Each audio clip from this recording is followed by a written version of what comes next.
Let me start with this. Cowboy linebacker Damian Wilson arrested for assault with a deadly weapon. He is the fourth Cowboy to be suspended or arrested in 2017. And the Cowboys should have moved on from Tony Romo, and Dak Prescott should be the starting quarterback. He was terrific. And he is a young man with an incredible future. But does it feel a little bit like since Tony Romo left? Is it a coincidence the wheels are coming off with player behavior? You know, Tony Romo maybe didn't achieve what you thought he should have. And Tony Romo didn't have a great playoff record. But Tony Romo was a grown-up. And he had value last year, even on the bench, helping out young, talented Dak Prescott. And he had value in this locker room, stabilizing it. This is a locker room. Remember, the Cowboys used to be conservative in the 70s. Roger Staubach was the quarterback, Tom Landry the coach, Tex Schramm was the owner. It was a conservative group of leaders and men in a conservative state, and at times a conservative country. Now it is Jerry, and then it was Jimmy, and then it's Barry, and it's Tony Romo has been a stabilizing force with this franchise. Forget on the field, in the locker room. Now, I think Dak Prescott's terrific, but he is 23 years old, meaning most of his peer group is immature, and it is harder to get older players to listen, even to a quarterback who's 23. And when your owner is Jerry Jones, and let's be honest, he's the party owner of the NFL, and the more the Cowboys have won over the last 15 years, you ever notice this? When they lose, you don't see as much with Jerry. But when they win, Jerry's on camera a lot. You ever notice that? You know what happened with Jimmy Johnson? Jimmy came in, and Jerry just bought the franchise. And, I mean, he put every nickel he had into it. So Jerry was on the business side and Jimmy on the football side, and they won a lot of games. And when they started winning games, Jerry wanted credit. He wanted to go over to the football side, and Jimmy said, I'm out of here. And then there was some bad coaching. And they bring in Bill Parcells, and Bill Parcells said, you get over to the business side, I'll do the football side. And that worked for a couple years. And then as they started winning, Jerry wanted to go back over to the football side in front of the cameras and go, hey, I own this team. It's fun. More the Cowboys win, the more we talk about football, the more Jerry Jones, a guy I like and understand, wants to go over to the football side and say, hey, I'm not about oil and energy. I'm not about business. I'm about football. I'm in that draft room. How about them Cowboys? So here we go in what is no longer like the 70s, a very conservative franchise. You got a wild owner. He's the fun owner. He's the party owner. And now you got a 23-year-old quarterback. And now that stabilizing force with Tony Romo is not in the locker room. Your best player could be Ezekiel Elliott. He's 21. And Dallas is a wild, fun city. And Dak is 23. And that doesn't mean Dak's immature. But it is harder for a 23-year-old person to lead. How many of you listening to me right now are 23 years old? How many of you listening today are 23 years old? And by the way, you are more mature and focused than guys your age. And if you ever thought, listening to me at 22, 23, 24, I wish my friends would grow up, that you're ready to move on.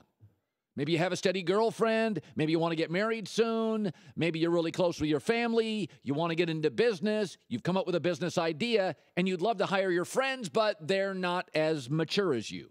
This is a reality for 23-year-old men and women in this country who are mature at 23 years old. It can be frustrating because their peer group are right out of college and they're still in the fun stage. So as good as Dak Prescott is, and I thought he was terrific last year, I never thought he would be this good.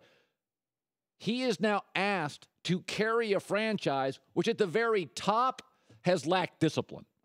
It has, you know it. And the more they win, the more Jerry moves from the business side of the facility to the football side of the facility. Now, let me give you the ages of the last 10 Super Bowl winning quarterbacks. 39, 39, 28, 31, 31, 28. That's Aaron Rodgers. 27. Now, Russell Wilson did win at 25 on a defensive-minded team. He is bizarrely mature for his age. But by and large, quarterback is a leadership position. And all I'm saying with Dak Prescott, even if he has tremendous leadership qualities, this organization, the more they win, the party buses come out. And I will say this about Dak Prescott. I've said I think the Cowboys this year pull back. I think they're very good this year, but I think they pull back a little. Their schedule's tougher. People have a year of tape now to look at Dak Prescott, figure out what he does well, what he doesn't. Give defensive coordinators an offseason. They are really rough to beat a second time. We've seen a lot of sophomore slumps from quarterbacks. But anytime anybody has meteoric success, let's take Tim Tebow. Meteoric success. There is usually a series of events that propel it. Denver's defense with Tim Tebow was playing out of its mind. Matt Prater was suddenly the hottest kicker in the league. They were crushed twice by New England, but when they got hot, they played a series of teams that were weak offensively. Miami, Oakland, Chiefs, Minnesota, Bears, Bills, Chiefs again. When they played New England, they were clobbered twice. So Tim Tebow went 8-5 as a starter, but was outscored by 75 points, and they had 4 overtime wins. Whenever a young person has meteoric success, odd success, shocking success, there's usually a reason for it. Now, Tiger Woods is one of the all-time greats, but you remember when he won that U.S. Open by 15 shots? You do know the backstory. There was a series of events that everybody on the tour was using the Bellata golf ball. He was the first between the Masters and the U.S. Open to go to the solid core ball. Phil Mickelson said later, if you're not using it, you're at a competitive disadvantage on the PGA Tour. Tiger the first to go to it between the Masters and U.S. Open, and he won it by 15 strokes. The thing about Dak, and I like him a lot, but there was a series of things that happened that were advantageous to the young man. He inherited an unbelievable offensive line. We have not talked about an offensive line more than the Cowboys last year than any in my adult life. Tony Romo, a smart, stable, mature veteran, got hurt and was a giving backup quarterback to assist him. Ezekiel Elliott was the best rookie running back since what? Adrian Peterson. And they had a 4th-place schedule. Now, a year to see film, 1st-place schedule. Philadelphia's quarterback, drafted far ahead of Dak, seems to be really good. Looks like the Eagles will make a seismic jump this year. Cowboys now a target. We've seen the Kaepernicks and RG3s blow us away for a year and then pull back. So when I see this story about Damian Wilson arrested for assault, 4th Cowboy, off-season, suspended, arrested, my takeaway is, man, when the Cowboys start winning, Jerry goes toward the football side, and Jerry's history is he's the fun owner. He's the party owner. He's the good time owner.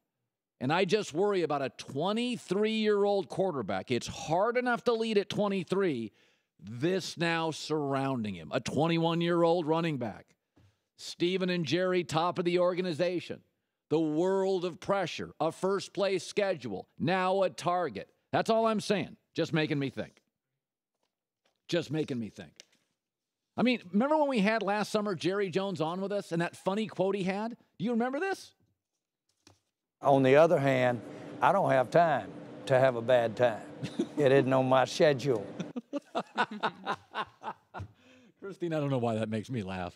Because you like saying schedule. I think that's it, Kristine. And Los Angeles. Los Angeles. You know, it is when you look at the NFL, the history of it, Kristine, like the Rooneys and Lombardi, Parcells, Belichick, the Maras. Wild, fun, light up the room guy isn't on that list. It has historically been kind of quiet, reluctant leaderships.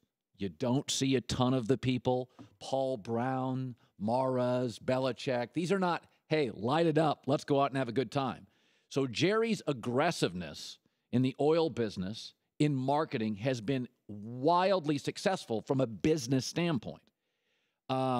I don't necessarily think his lack of discipline has been great for the football side.